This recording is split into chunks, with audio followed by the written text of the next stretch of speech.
లేకపోతే నేను ఇవ్వను.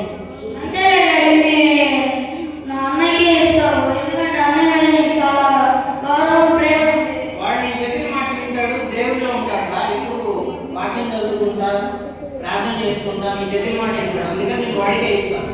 సరే నాకు చెప్పుడే, ఎప్పుడు హానెస్టీగా ఉండాలి, బైబిల్లో ఉంది కదా అని చెప్పాడు. కాకపోతే న్యాయంగా సగం అన్నయ్యకి సగం నాకు ఎందుకు ఇట్లేదు? సరేనా డాడీ, వాడు అడుగుతున్నాడు ఇచ్చేయండి, వాడు అదే సరేరా, నీకు ఇచ్చేస్తున్నాను.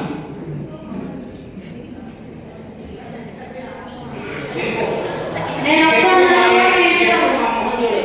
సరే.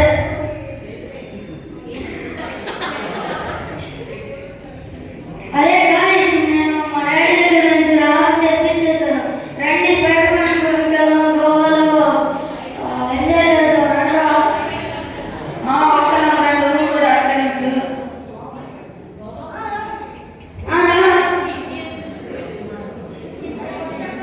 అరే ఫస్ట్ ఎక్కడికి వెళ్దాం?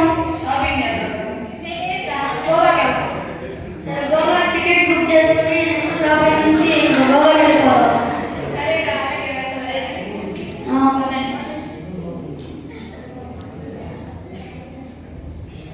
ఇప్పుడు తప్పిపోయిన కుమారుడు, ఇంట్లో నుంచి వాళ్ళ నాన్న ఎదిరించి వచ్చేసిన కుమారుడు వాళ్ళ ఫ్రెండ్స్ అందరూ కలిసి గోవాకి వెళ్తారు. గోవాలో ఏ విధంగా వాళ్ళ ఫ్రెండ్స్ అంతా తను మోసం చేస్తారు ఇప్పుడు చూద్దాం. అరే క్లాస్లో బాటిల్ కావాలి.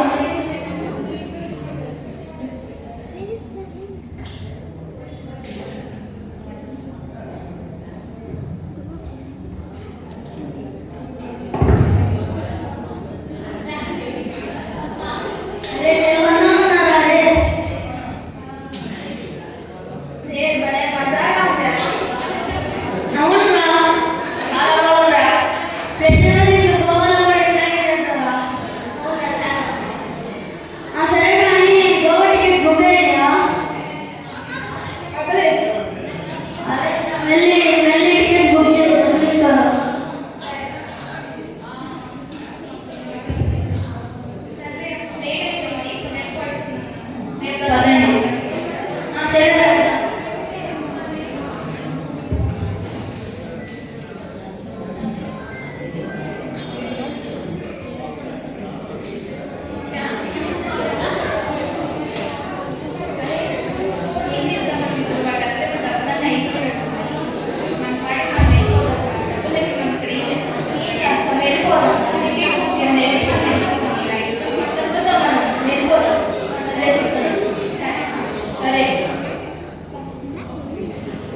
డబ్బులు అయిపోయిన తర్వాత మోసం చేసి వెళ్ళిపోతారు.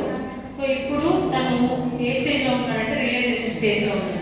ఇప్పుడు తను రియలైజ్ అయ్యి మా తండ్రి దగ్గర ఎంతో మంది పని వాళ్ళు ఉన్నారు, నాకేం అవసరం, కుక్కలు తిండి తిండి తినాల్సిన అవసరం నాకేంటని తన తప్పు తను తెలుసుకొని ఇప్పుడు తన దగ్గర తిరిగి వస్తాడు.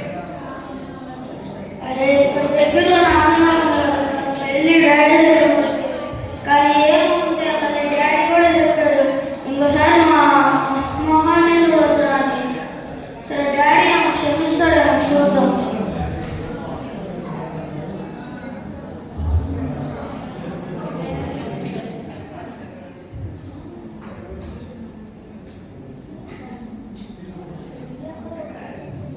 ఇక్కడ ఇల్లు ఉండాలి ఏదో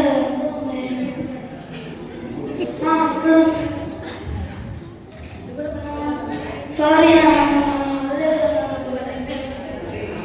ఏంట్రా ఏమైపోయింది? ఇన్ని రోజులు వాళ్ళు డబ్బులు సేపు ఉన్నారు, మీ తర్వాత వెళ్ళిపోయారు నాన్న. అందుకే నాన్న ఇదలా కష్టపడి నేను వచ్చాను నాన్న మీ దగ్గరికి. చెప్పాను కదా నాన్న, నేను చెప్పిన మాట విన్నాను కదా. ఏమన్నా చూడు, నేను చెప్పిన మాట నేను చక్కగా ఆదుకుంటున్నాడు, ఎంత బాగున్నాడు. అందుకే నాకు చెప్పేది, పెద్దవాళ్ళు చెప్పినప్పుడు వినాలి. దేవుని భయభక్తులు కలిగి దేవుళ్ళకి వాక్యం చదువుకుంటా ప్రార్థన చేసుకుంటూ ఉంటే ఈ కష్టాలు ఏమి ఉండవు. ఇప్పుడు నీ ఫ్రెండ్స్ అందరూ నిన్ను నీ దగ్గర డబ్బులు ఉన్నంత వరకు నేను నీతోటి ఉన్నారు, ఎంజాయ్ చేశాను. నీ దగ్గర మనీ అయిపోయిన తర్వాత నేను పక్కన పెట్టేస్తాను. ఇప్పుడు ఎవరు నీతోటి లేదు. అదే దేవుడు నీకు తోడుగా ఉంటే నేను నడిపిస్తాడు కదా మంచి మార్గం. తల్లిదండ్రులు చెప్పిన మాట వినాలి. ఇంకోసారి మీ మాట ఎప్పుడు చేయను. సారీ నాన్న.